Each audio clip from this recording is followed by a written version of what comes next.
Oh, we get to be the camera table? Yes, you get to be the camera table. I hope you don't mind. Oh, I can adjust it for you. Whatever you want. All right, guys. So, welcome to the Governance for Power BI and Office 365 session, which is more focused on Power BI governance than on Office 365 governance. But since most of you are experts in Office 365, that might be the little cornerstone that will add value to you. So thank you for our hosts in Toronto. And the sponsors. No, people can come and they'll close the door eventually. I really don't mind. I hope that you guys don't mind too. So, to lead, Creo Spark, Gravity, Power 365, Hello, Sabanero Consulting, and QuizComs, and DAFA 21. So thank you for the sponsors for making this event possible. I'm Yana. I'm from beautiful British Columbia, Vancouver. So if you haven't visited yet, you have to go. I mean, it's like the bucket list of the bucket list. Vancouver. So I'm a data platform MVP, and I'm working as a BI analyst and developer. I used to work as a business analyst also for Office 365, for SharePoint, and I used to do SharePoint migrations even in my previous life in Israel back in the day. You can find me on Twitter, on LinkedIn, and on the rest of the stuff. So, what are we going to be doing today? First of all, our agenda includes starting talking about governance. So what is governance? And what is information access policy, sharing versus publishing, licensing policy, visual governance, reporting of the report, enforcing the governance, and probably the best practice slides. We're not going to get them because there are 62 slides, but we're going to talk about the best practice during the presentation. So the presentation was already tweeted, so if anybody wants to go and check my spelling mistakes, you're welcome. Okay, so what is governance in the IT context?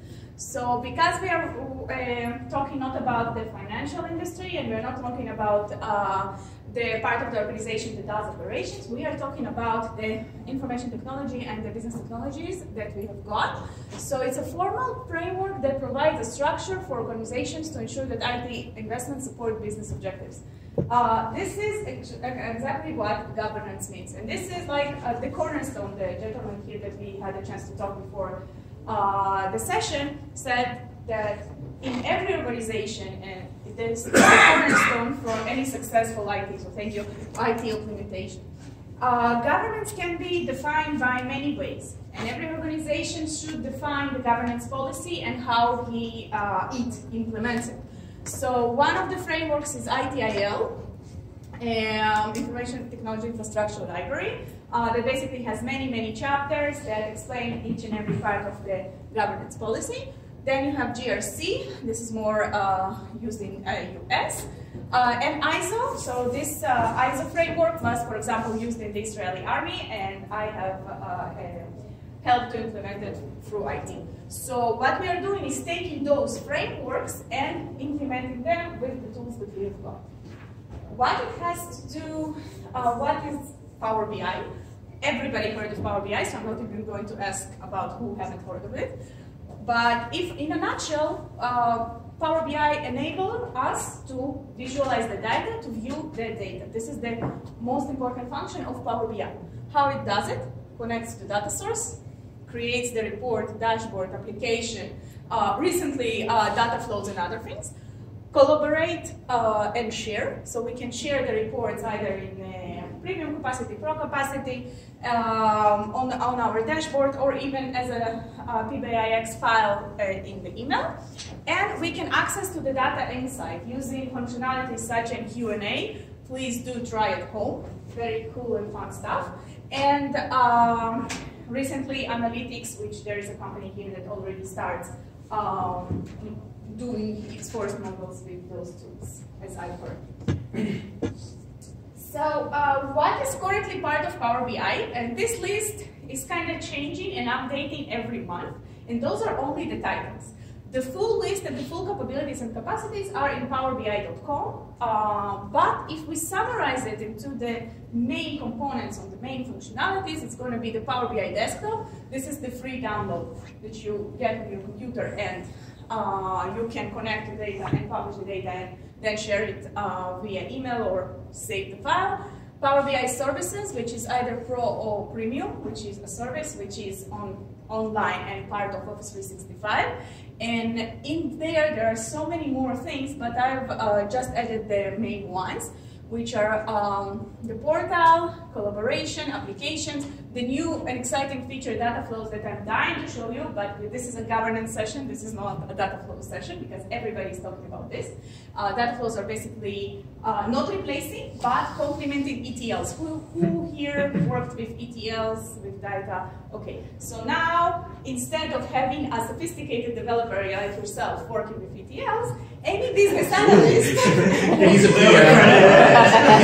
get a resource to do the ETL. Okay, they have the resource. Okay, they have the guy to do it. Right? I got it. He's probably so okay, instead of having the person to do the sophisticated ETLs, now a business analyst can theoretically go and create a data flow from his data source.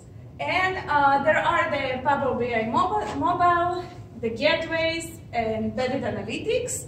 And something important is the Power BI report server, because there are still organizations that say, no, we don't want to go to the cloud, or we want to go to the cloud only partially because we are afraid of the big bad wolf, or because it's too expensive. So, or because we have bought tons of servers a year ago because we didn't think we were going to go to the cloud. So for them, Power BI report server, you install SQL Server, you install the Power BI there, and you have yourself internally inside the organization standalone Power BI server that can be consumed by the organization. The catch, Power BI updates every single month, sometimes even a little more. This Power BI server is 3 to 4 months. So things are sometimes a little bit slower as per new technology adoption. On the other side, we can say it's an advantage because sometimes it can be a little glitchy. So we talked about Power BI and what it contains. We talked about governance, but it is a self-service BI. Self-service BI, business intelligence. So why do we need governance? Any ideas before I put the animation to? Why do we need governance? You don't have centralized control anymore. You don't have centralized control. And what's the problem with that? The integrity, consistency, security. People break rules and they do goofy things. Yes. Enjoy breaking rules. So we will meet Dave that breaks the rules in a few minutes. But eventually, it is all that you have mentioned. And one more thing, don't let it be the new white elephant. It was a very big problem with SharePoint at the beginning. Everybody wanted SharePoint, but eventually it was a very, very expensive piece of software that was sitting somewhere and nobody was doing anything with it. So Power BI could end up like this in your organization if you don't govern, and if you don't explain, and if you don't guide, and if you don't have some kind of a framework to adopt it. And of course, the regulations and adaptability to the corporate culture. Because Power BI, just like SharePoint, sometimes is a tool to lead the corporate culture and to lead the corporate sharing and the way things are going inside the organization. And there are many examples of that, how this tool either increased or decreased the things that were already in the culture. All right, so this slide is about the essential slide to understand where the data goes and where it comes from. So basically, in a nutshell, the data goes from the data source connected to the server or through the Power BI gateways if the server is internal and not in the cloud, and the gateway is something that I'm going to share with you in a second. And after it comes to the cloud, the data is published to the cloud, it can be shared with external users by apps or reports. And this is a very important to understand, that this is the essential basic functionalities, basic structure of Power BI. In this structure, where is governance involved? So first of all, the creation of the report itself. So who can edit, how and who access the data source, templates and custom visuals to use in the data source, in the report itself. If the company wants to color the report yellow, we want all of the reports to be able to follow this kind of scheme. So about visual data governance, we are going to talk as well. When we are going from the data source, are we using direct query, ODBC, cache, importing data? Are we using some kind of direct connection that is in the dashboard in the cloud? This is the technology solution, but what is the question? The question here is, do we need online reporting? How much are we willing to pay for this online reporting? How long caching do we need? Are we reporting for 180 days? Are we reporting for a year? How much data have we got? So those are very important questions to ask before we start actually designing, and not after. 90% of the cases, those questions are asked after, and this is a little bit of a problem.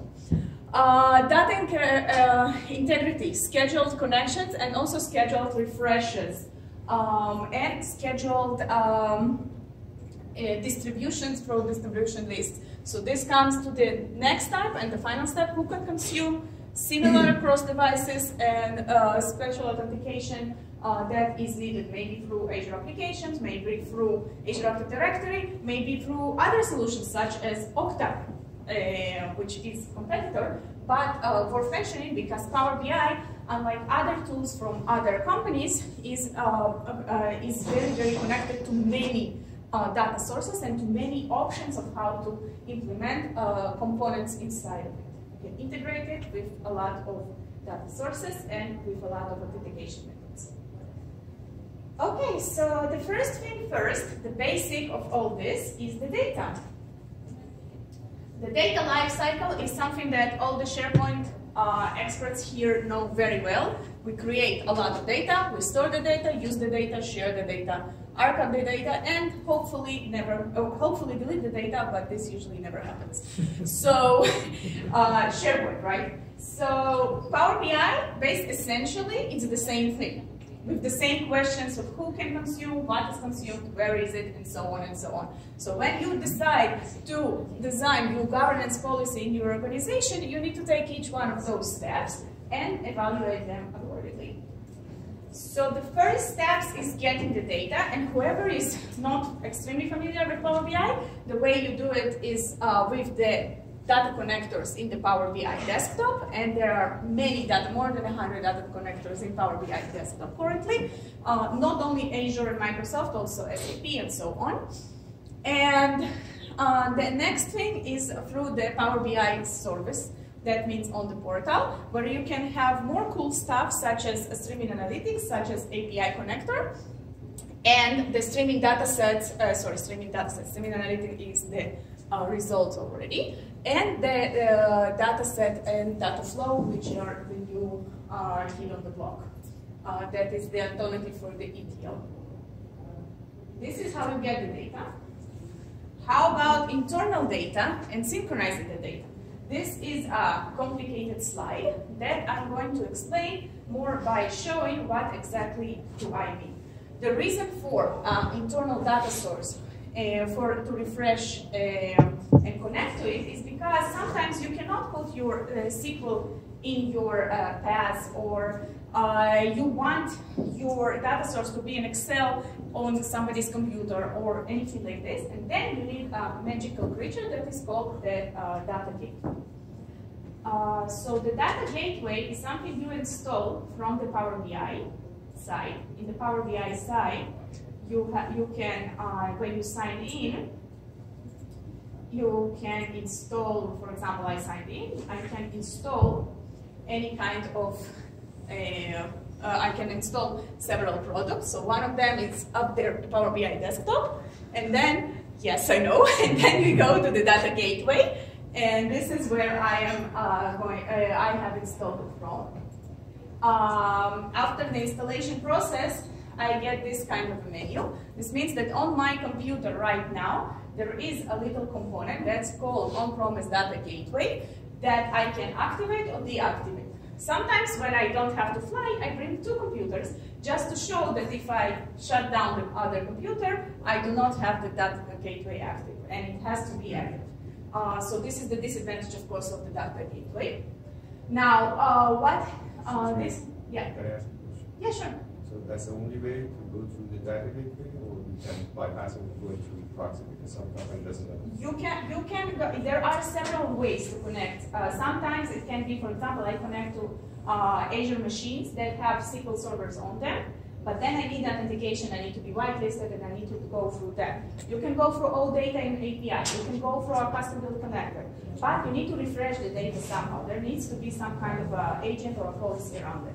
So one of the things, if you want a local data source, for example, and this example that I'm using here is in my file system, those little slides, so those little, CSV files. So for those CSV files that are inside my folder, I need the data gateway on my machine. So I'm explaining one of those components.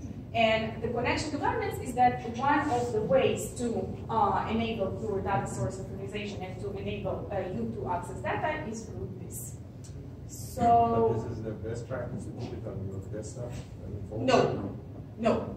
But it's an you have option. the option to keep it to the one Yeah. drive, for example. So, but you have many options. There are many options. This is just one of the options. I'm showing it as a desktop and not as a server because I didn't spin up a server machine for that demo.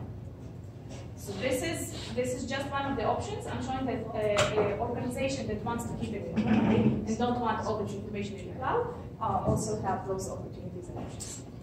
So the data gateway is configured inside the workspace, and it can be part of a cluster, for example, like this one, or it can be by itself. So this is the first data gateway. As you can see, it's not working because my computer is at home in Vancouver sleeping. So this is data gateway. A few seconds about that. The next thing, the tool to help data governance is to help data retention and is the labels. Labels is something that's also used widely in Office 365, right? So those are the labels can be configured specifically for PowerBI, and they are configured through Office 365 Admin Center. And this is one thing that is important to understand. There are many things in PowerBI administration that cannot be done without Office 365 Administrator. So a user that has the PowerBI Administrator has to have the Office 365 Administrator. Having said that, and this is something that I'm going to refer to later on when I'm talking about users, there are ways around it. For example, I work as a consultant in an organization. This organization has given me the Power BI Pro license and the administration rights on the Power BI tenant, but on the Power BI workspace, that I'm building. But this organization will not give me the global admin on Office 365. It's kind of self-explanatory. So what do I do? And this is one of the ways is, of course, using logs, and this is something that we can review later on. So for data tools to help governance, we can do data retention using labels and using the policies to make sure that the data is not deleted through Office 365 administration, very, very similar to what we've got in SharePoint. If the data source is in Office 365, we can also archive it. So we talked about data source that is in our computer or in some kind of a server, and we need a data gateway to synchronize with it. Now there are also data sources that are inside Office 365. So for them, we have the archiving policy that is enabled by Office 365. Delve or search, check the results. So this is governance enabling tool by actually searching. When I search for a certain keyword and I'm getting more than what I have been expecting, maybe I should review what exactly have I said in Power BI and if it is following the governance policy. So sometimes searches and Delve especially can discover things that we don't think so. We don't think we had. Remember that all the data sources and all the Power BI reports are also indexed. So the labels after this, and this is the title of a Power BI report. Eventually, the labels appear in the title of the Power BI report, just like they would appear in SharePoint documents. Okay, access and security. I told you guys are going to meet Dave. Yes, so this guy tweeted this very wonderful caricature that I'm using ever since in every security slide. That is the information security and the data security department against Dave in the corner. Dave can make a human error. I'm sorry that I called him Dave. Dave, this is his fault. So if there is Dave in the crowd, I'm sorry. What are we seeing here? That most of the data breaches that are happening is usually some kind of an error or human influence. So in the next steps, we can see what can we do to reduce those conflicts. I'm not going to talk to you right now about Kerberos, about that, about specific Azure authentication or Azure specific security settings and so on. We are going to see what can we do in order to share securely with our client. So when sharing publicly the reports, everybody can see it. Who here is using publish to the web in Power BI? Okay, we have two. Okay, 1.5. He's a user group leader. He doesn't come. So publish to the web is something that I want to show you because, well, we need to know that this exists. When I build a Power BI report, this is Power BI desktop, I build a Power BI report. Now I can publish it, and I won't do the whole publishing because the Wi-Fi here is the Wi-Fi. I can publish it in one of my workspaces. So imagine that I've published it here. When I go back to my workspace, there we go. When I go back to my workspace, this is our public, I can do a magic that is called publish to the web. As soon as I hit this, I get this window. I get a warning, but I don't get a warning because this was already published. And this has an embedded code and iframe. This means that I can put this anywhere I want. What's the catch? Free, of charge. You don't need anything for this. You basically published it and that's it. What's the catch? Anybody can see it. So if I send this code to anybody in this room, you can go and you can see this report. Another catch, if Microsoft wants, and this is something that you are signing on, they can use this data, they can use these visualizations, and they can use everything that is in this report, however they feel like. So, yeah, so if you guys are publishing now your financial data this way because you want to save some money and not give all the accountants in the organization a pro license and you don't have a premium license, well, that you did it. No, that's not again. That's really against best practice. So if there is one thing that I can come up with after this session is that yes, there is this option of publish to the web. No, do not use it lightly. For demos, for sure. Data sets that contains Microsoft Excel, they have Excel spreadsheet just for us, the data analysts to practice and to create stunning dashboards. Sure, but not your financial data, please.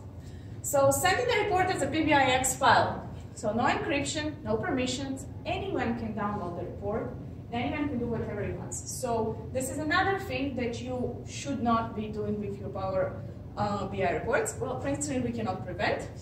Watch the group. Who is in your workspace and who is in the group? Does he still work there? Does he still belong?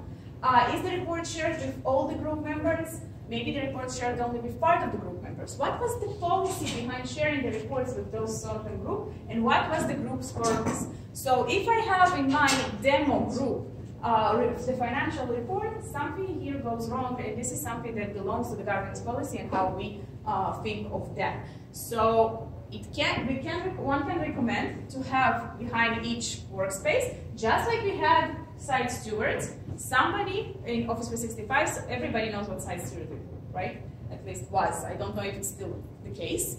everybody should have somebody that, every workspace should have somebody that is responsible for who is part of this workspace.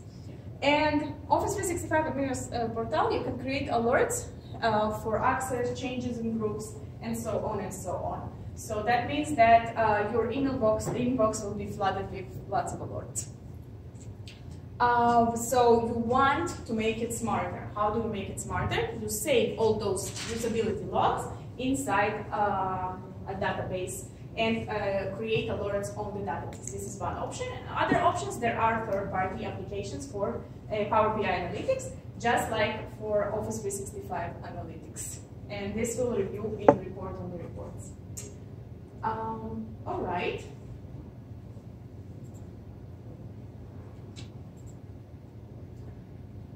So data security, who can access my data? Access management can be done through groups and to group workspaces. This is no longer true. And this is the best thing that came out this November, that now I had to put a little white square right here and put Power BI here alone. Power BI is alone now. He can control his own groups. So right now the permission types are member, contributor, and administrator. And it's different from the previous group's permission. In order to illustrate that, let's go to Power BI, and to the groups. So everybody knows this, right? This is the group. And this is the way you add user to the group. I assume that everybody knows how to add here a user. What happened before this month is that every time you create a Power BI workspace, you basically created a group. So all those workspaces have got a group, but not anymore, because right now we can grant access just for a specific group, just for a specific workspace without any connection to the group. So we've got the usage analytics workspace that I created this week for today's demo, and I can grant, you can see here the new report, I can grant a contributor, member, or admin to people here that are part of my organization. Having said that, there are more permissions that are in the pipeline, so they will come eventually and be added. Yes? How long do you think it's going to be before it hits the Power BI report servers? It is there. On the report servers side? No, no report server side. I don't quote me on this, maybe January, I don't know. But just, yeah.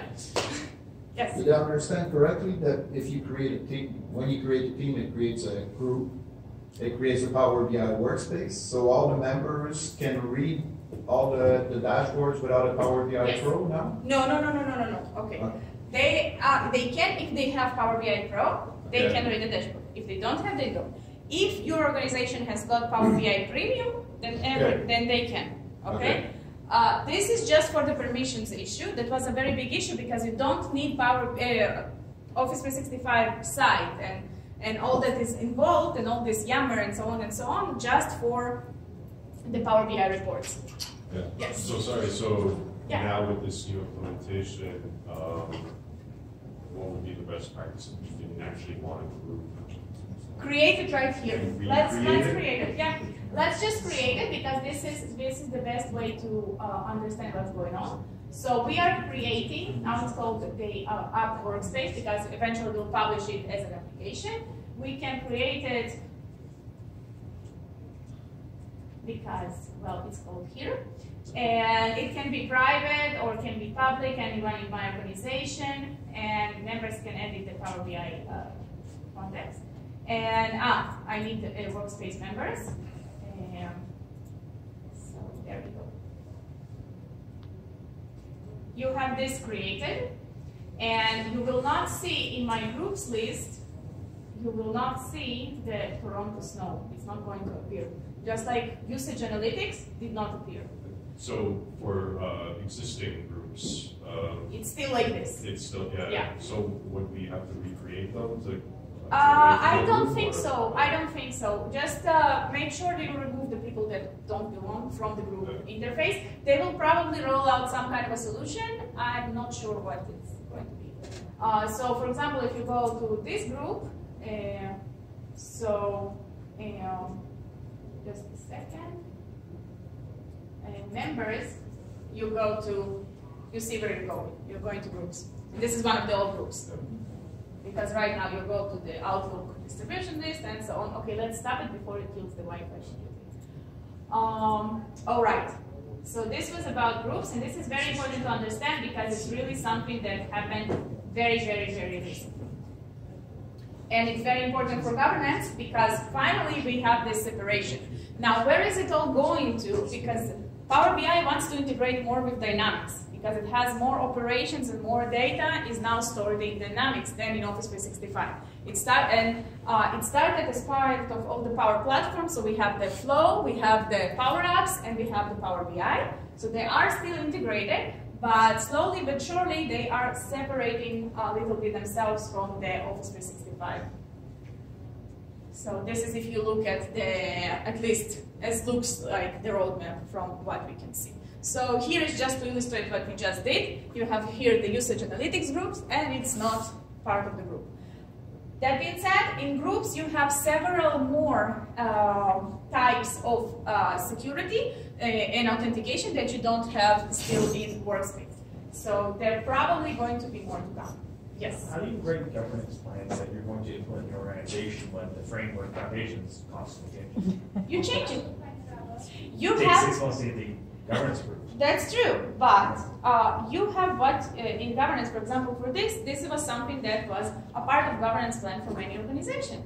So this is what you want, and you say, okay, this is a gap for now. We cannot implement it in the existing tools. And you do make it an ROI because some of the organizations, for example, part of the governance plan was reporting on the reports. So some of the organizations made it custom through Azure. They have achieved this reporting before it was available through Microsoft because it was in their governance plan and it was the return on investment for them was big enough. Some of it you just say, okay, this is how I want to see it. Currently I don't have the tools, but I only have the procedures, so I tell everybody don't behave nicely and this is how you behave. And gradually you have the tools to enforce it. Eventually, you hope that your employees are going to behave nicely. Contractors, not only employees. Yes? Can you do the alerts for the access change for this? Yes, you can do the alerts for access change for all the, and this is something we'll really later, from the alerts from the Office 365. You go from the Office 365, you can choose, there is a whole list of which alerts you can create and you can change, and then it sends you nice little emails with what had happened, and you can even do like daily frequency. You had a question?